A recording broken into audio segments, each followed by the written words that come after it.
Hello student, good morning and welcome back to your channel Swayam learning point. और मैं हूं आपका लर्निंग फ्रेंड सुभाष गायकवाड़। आज हम बात करेंगे मैथ्स 1 एंड 2 के जो क्वेश्चन पेपर पैटर्न होता है उसके बारे में। तो ये है मैथ्स 1 एंड मैथ्स 2 की क्वेश्चन पेपर पैटर्न। क्यों क्वेश्चन पेपर पैटर्न समझना जरूरी है? क्योंकि हमें पूरा जो स्टडी हम कर रहे हैं उसमें से बहुत स्टूडेंट्स यानी हर स्टूडेंट्स कि एक ही ख्वाहिश होती है, मुझे 40 आउट ऑफ 40 हर एक सब्जेक्ट में चाहिए। और ये 40 आउट ऑफ 40 लाना बिल्कुल मुश्किल नहीं है। कोई भी स्टूडेंट्स कितना भी एकदम कुछ भी नहीं आता हो वो स्टूडेंट्स भी कर लेता है। बस कैसे करना है ये समझने के लिए सबसे पहली स्टेप हम कर रहे हैं वो है पेपर का पैटर्न। ठीक है, तो आपको इस प्रकार का पेपर पैटर्न होता है। 60 मार्क्स का पेपर होता है विथ ऑप्शन, लेकिन आपको 40 मार्क्स ही मिलते हैं। आप चाहे पूरा 60 मार्क्स का पेपर क्यों ना सॉल्व करें। तो सर क्या 60 मार्क्स का पेपर सॉल्व करना जरूरी है? हाँ, आप कर सकते हैं क्योंकि प्रैक्टिस हो जाती है।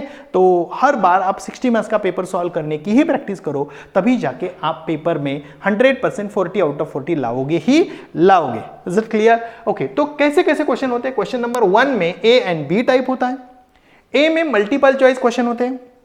एक खास बात, यहां मल्टीपल चॉइस क्वेश्चन में आपको फर्स्ट अटेम्प्ट को ही मार्क्स दिए जाते हैं। यानी आपने क्वेश्चन नंबर यानी सब क्वेश्चन नंबर 2 लिखा, उसका आंसर लिखा, लेकिन बाद में पता चला कि ये आंसर गलत है। आपने फिर से रिपीट आंसर लिखा, क्या आपको मार्क्स मिलेंगे?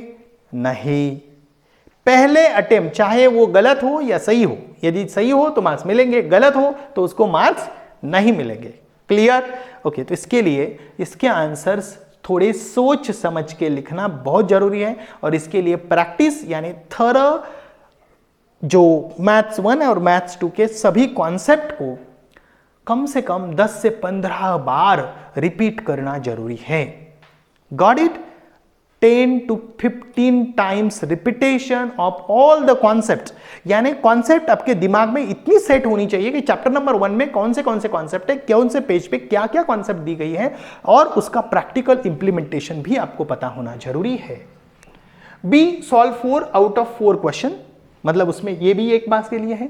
यहाँ क्वेश्चन मतलब मार्क्स विथ ऑप्शन 4 होते हैं और उसको भी मतलब आपको 4 मार्क्स लाने हैं। तो इसके लिए आपको क्या करना है कि एकदम पहले बेसिक स्टेप्स होते हैं, 1 मार्क के स्टेप्स होते हैं। तो इसके मतलब बेसिक कॉन्सेप्ट आपको पता है तो आप इसको आराम से अटेम्प्ट कर सकते हैं। लगभग हर स्टूडेंट्स अटेम्प्ट कर सकते हैं, इसमें कोई दिक्कत वाली बात नहीं है। क्वेश्चन नंबर 2 जो है, यहाँ ए एंड बी ऐसे 2 क्वेश्चन होते हैं। उसमें पहला जो होता है ए, कंप्लीट 2 एक्टिविटीज आउट ऑफ 3। यानी 3 एक्टिविटीज आपको दिए जाएंगे। आउट ऑफ 3 एक्टिविटीज कितने एक्टिविटीज सॉल्व करने हैं? 2 एक्टिविटीज सॉल्व करने हैं। कितने मार्क्स के लिए? 4 मार्क्स के लिए। विथ ऑप्शन वो 6 मार्क्स के लिए है।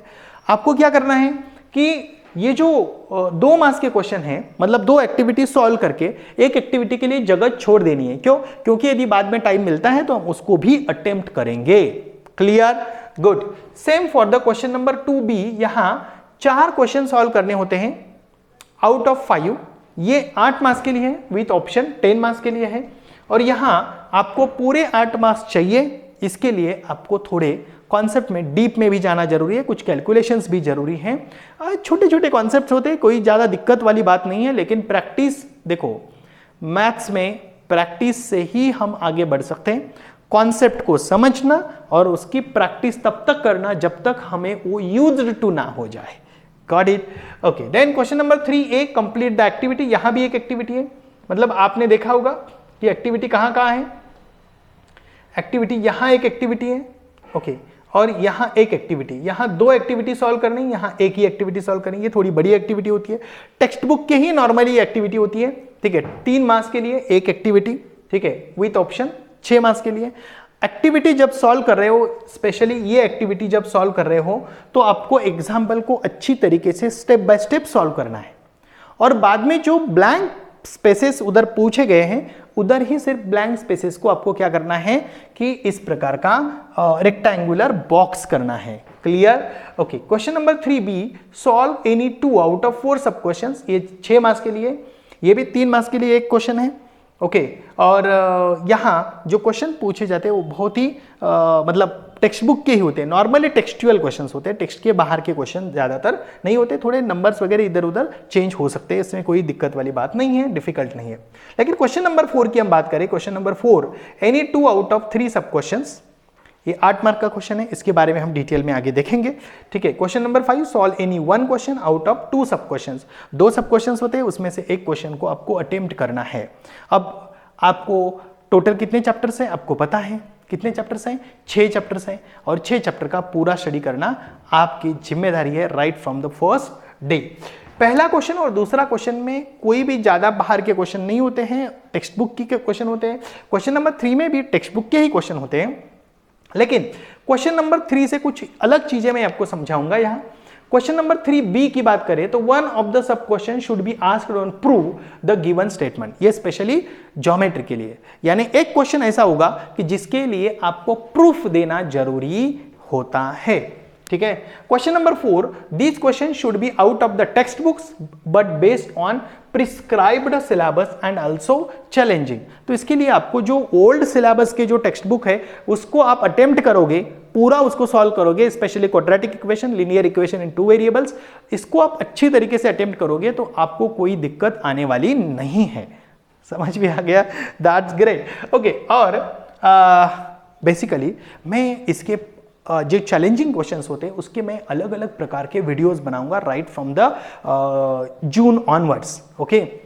और आपको इतना डिटेल में समझाऊंगा, देखो हर बार आपको बेसिक चीजें पता चल गई ना, तो उसको कैसे जोड़ना है और कैसे लॉजिकली आंसर देना है ये आपको अच्छी तरीके से समझ में आ जाएगा। दिस क्वेश्चन शुड बी, मतलब question number 5, this question should be creative for which the responses should be as follows. Responses कैसे होने चाहिए? इस प्रकार के रिस्पॉन्सेज होने चाहिए। Expecting the students to express his और ओन व्यूज, स्टूडेंट्स को खुद के व्यूज देने हैं। यहाँ मतलब पर्सनल रिस्पॉन्स जैसा क्वेश्चन होता है, जैसे हम लैंग्वेजेस में पर्सनल रिस्पॉन्स क्वेश्चन देते हैं ना, उसी प्रकार का एक क्वेश्चन होता है ये, ठीक है। Then to draw figure as per the given information, जो इंफॉर्मेशन दी जाती है उसके आधार पर आपको क्या करना है कि एक डायग्राम या फिगर ड्रॉ करना है। To complete an incomplete construction, कोई इनकम्प्लीट कंस्ट्रक्शन दिया जाता है, इसको आपको कंप्लीट करना है। सिंपल क्वेश्चन होते हैं, बिल्कुल दिमाग लगाने वाले होते हैं, ध्यान से समझना, okay. To construct a problem from given information और सिचुएशन, नॉर्मली ये क्वेश्चन सबसे ज्यादा पूछा जाता है। To construct a problem from a given information और सिचुएशन, सिचुएशन दी जाती है, नॉर्मली ये लीनियर इक्वेशन या क्वाड्रेटिक इक्वेशन से होता है, okay. Then open ended questions भी होता है, एंड एस्टिमेशन एंड अप्रोक्सीमेशन का क्वेश्चन भी होता है। कॉम्प्रिहेंशन ऑफ मैथमेटिकल पैसेजेस, यानी मैथमेटिकल पैसेजेस का कॉम्प्रिहेंशन कितना स्टूडेंट्स कर सकता है, इसके बारे में भी क्वेश्चन होता है।